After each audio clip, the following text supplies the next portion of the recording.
Hey guys, Japanese here, and let's go ahead and talk about a situation I have endured as of recently, and I want to get your thoughts on it.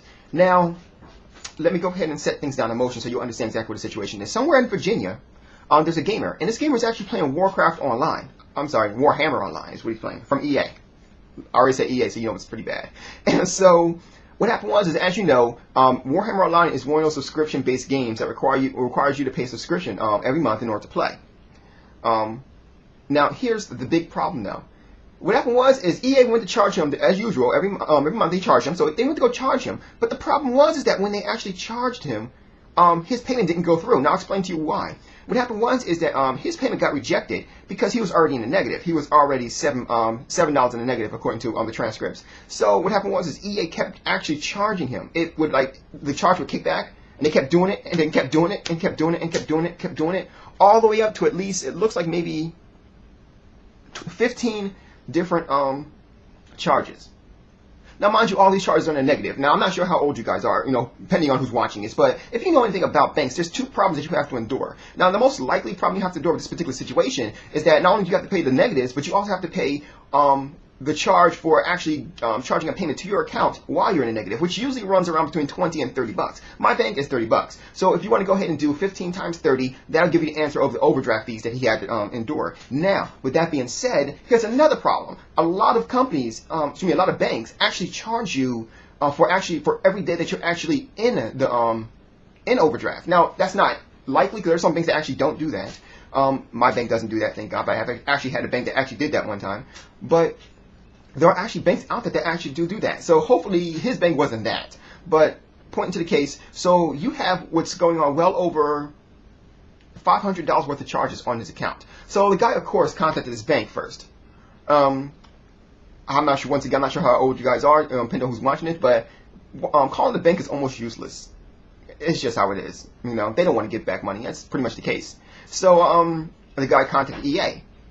So after constantly emailing to the point where they wouldn't answer. They wouldn't answer for about 3 or 4, maybe even 5 days. Finally, EA answered. Long and short of it, they wanted him to call their financial part of the company in order to get it back. Now, here's also another thing. Even with that being said, most companies will only pay what they owe, which basically means that all the payments that they took out, they will not cover the overdraft fees. That's almost about, I would say, 85, maybe 75% of companies will actually do that. Will actually charge you and not pay the overdraft fees, no matter what. According to their particular knowledge, it's like almost it's easier to lose one customer than to actually, how to put this? Easier to lose one customer than to actually give money back, which I kind of half understand, but that's neither here nor there, I guess. If I understand it or not. Point is, that's kind of the way they look at it. So the problem is, of course, is that there's going to be a huge backlash with this, and that's kind of where this video ends, because there was a huge backlash for EA because they did that, and they're not trying to charge, they're not doing the overdraft fee. So basically, this is what's going on. Well, this is a likely scenario. One, the guy is going to sue EA for the $500 or over $500 overdraft fees that were located on his account. Okay, so of course that with bank costs and all that was going to lead to well over $1,000. Okay, now you also have to factor in a couple of things too. One, Warhammer Online isn't a very popular game. In fact, it kind of sucks. I played it, I betted it, I know. So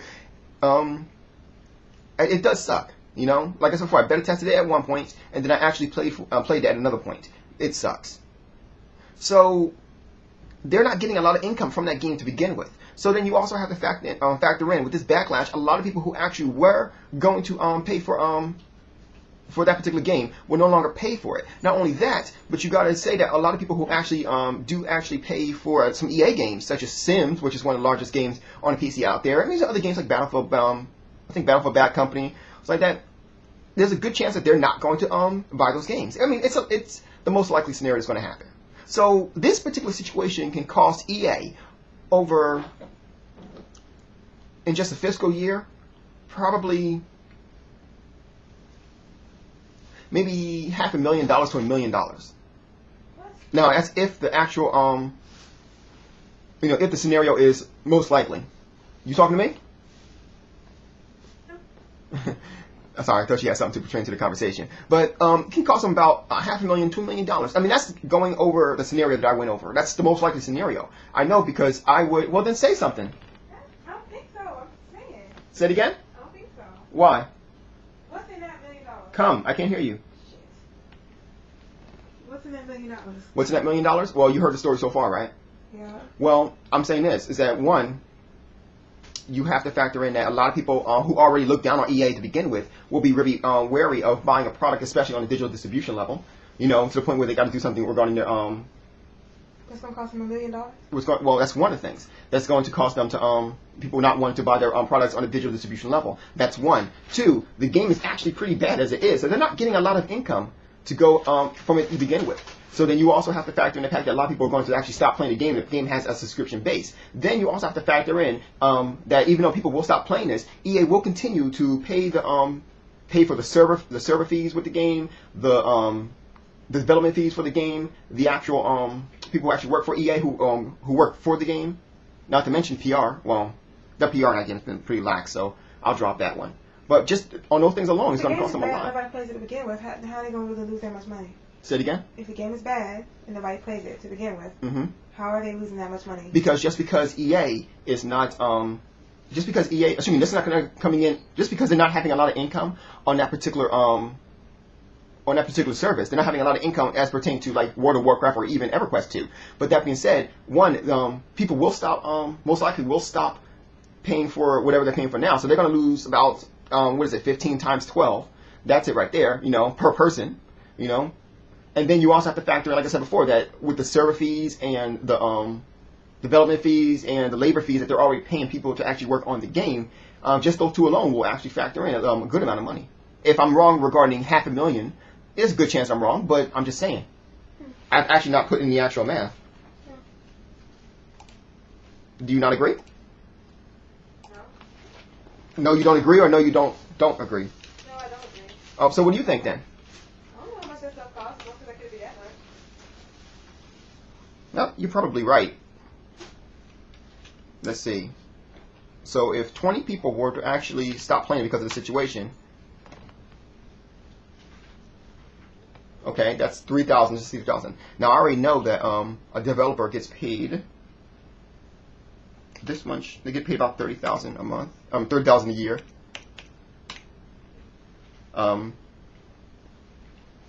Servers, in order to keep a server running, I'm going to just do a random, maybe probably around 2,000. I'll do 1,500.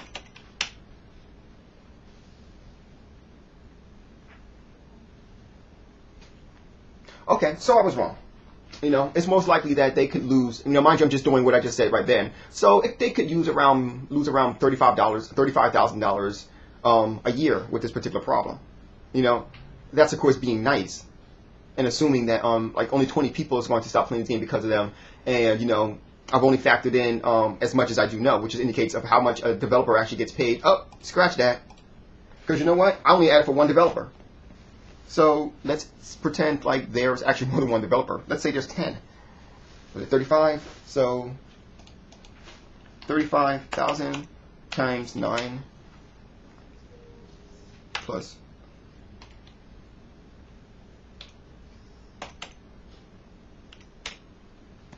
Oops. So the actual answer is 35. So let's say a developer gets paid 25,000 a year. So I got times that by 9, which gives you about 225,000 plus the original amount I had, which was 350. So yes, $500,000. They're going to between $500,000 and $2 million is what they're going to lose. So it looks like my math is on point. So what do you guys? $1 million to $1 million? Okay. That's where the math came out to. That's a wide range, man. Well, I don't know exactly how much it also comes with the servers. I know how much minimum they got to pay, but I don't know how much money the servers cost. I don't know how much. I do know how much developers are, and I'm assuming they have about 10 developers on there. They could have more, but 10 is like a minimum right there. You also have to factor in graphical artists, which I did not factor in. So essentially, it's going to be somewhere around there. But like I said, it is a wide range because there's too many factors that I don't know. I do know how much a developer makes, though. That's pretty much it. So, and anyway, what do you guys think of this situation regarding EA? Do you think at this particular time maybe I'm blowing it too much out of proportion? Maybe that what I'm thinking right now may not most likely be the best case, may not be the scenario that will happen? Or do you think that this will be another plug in EA's already going down the drain situations that they've been going down the drain with for a while now? Let me know.